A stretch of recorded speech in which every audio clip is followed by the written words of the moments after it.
Hello, welcome to KD7TWW's Workbench. I'm back with a new video today, and today's workbench has a SB200. I would say probably 75, 76, 77 vintage. I don't have, it's been under repair. I don't have the knobs back on yet. HV is sitting at 2000. So this has been on the bench for about 3 months. I got it around the first week of October. Well, I guess 2 months, but it feels like 3 months. It's been a project. Yeah, you can look at my bench and it's packed. Whose bench isn't like this, you know? Pretty much you see crap like this everywhere, but I got a mess of tools. Anyway, back to the task at hand. This amplifier I basically tore down bottom to top. I can't really show you very much, but I will explain what has been done. It's on right now, and it's pumping 2000 volts right now, so I don't want to get too friendly with it. So anyway, let's go from, that was from the front, let's go over here to the power supply. As you see, I have 6 caps at the bottom. I'll explain what this resistor does in a minute. So you have 2, 4, 6 on the bottom and 2 at the top. High voltage is running in a series configuration. These caps are 8 caps, 270 mics at 450 volts. I replaced all those. These are the originals. Some of the originals here. Someone really Mickey Mouse this. This is, I think, 160. I measured it. It was open. It didn't measure really much of anything. 160 mic at I think it was 350. The old one. And these are not. These are someone Mickey Mouse. These. Here it is.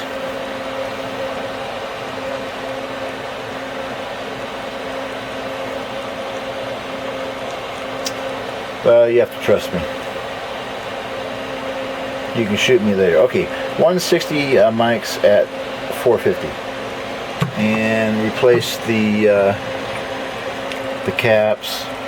These are the bias caps, I believe, and one is for the relay for the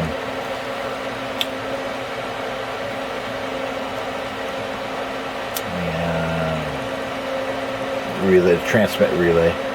Anyway, these were the bleeders before. These are 30K at 10 watt. Replace those. There were 6 of them. 4 were just really out of tolerance. 2 of these were open. Power cord.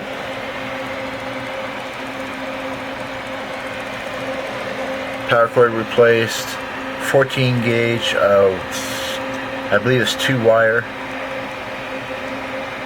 and that'll never fray. And you can see I put some heat shrink down in here. I used the old PC board. I didn't want to spend the $35-40 with shipping to get another one out here. I didn't really feel that it was necessary to get another board, but eventually I did. So you can shoot me later. So this is a board for the SB200. Sorry for the bad light. It's kind of late.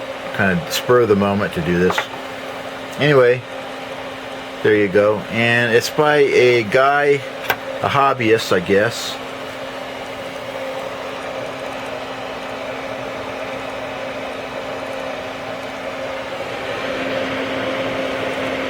SB200 replacement power supply board by Far Circuits. And this was 30 shipped. His call sign is K Kilo Romeo 4 Henry Victor, or Henry Verum, whatever you want to call it. Kilo Romeo 4 Hector Victor by Far Circuits. If you ever want to get boards, he has some great boards, and he custom makes them too, but you have to check with him. Anyway, let's go ahead and put that back over there on my junky workbench. And this was the other caps here. They're crap. These are the original, without that paper casing. Anyhow, back to the PC board. I rebuilt it. It was a very clean job. The builder of this original unit, this SB200, did a pretty good job. So. You know, good enough to pass my standards. Down here you see a row of diodes. These are the rectifier diodes. There's 16 in total. The 10 amp, these are not original SB200 units. These are probably some kind of surplus fuses, whatever. Usually on pilot lights like this right here, you'll find that the sorry for the shakiness again, you'll find that the plastic here on these SB200 units melts and this becomes distorted. I was very lucky. Pictures online show this whole assembly and this meter just basically baked, and I mean baked. This bulb probably runs, hotter than what it should be. With a larger or a heavier voltage, and as in a 220 volts, I bet this would really get quite hot. On the 220, when you operate this, it's operating right now on 120. So anyway, it's all series connected. Okay, so what is this yellow thing? That is a resistor. Okay, in, out, and if you really look closely, right here you can see like a reddish kind of wire. There is a fuse, I call it HV fuse, and I looked this up online as well. Google can be your best friend, as Tom Mass would say, my Elmer. Hi Tom. Yeah, what a project here. Anyway, back to it.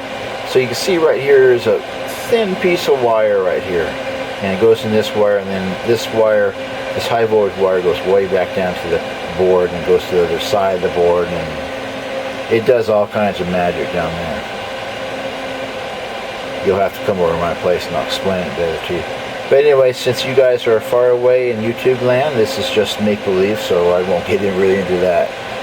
But this is real stuff. New high voltage cable throughout.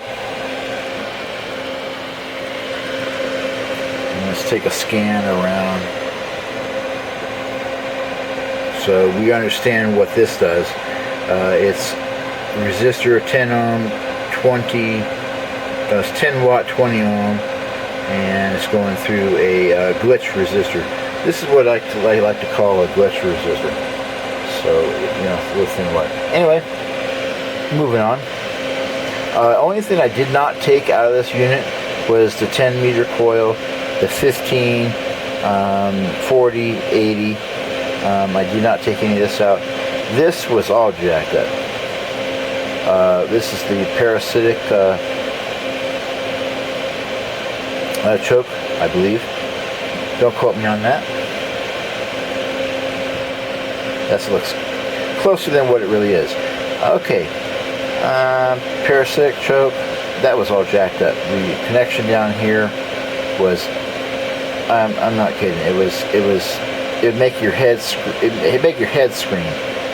Anyway, new cap, so RF doesn't get in the power supply. New parasitic resistors. You can check the fan here and listen to the fan, how loud it is.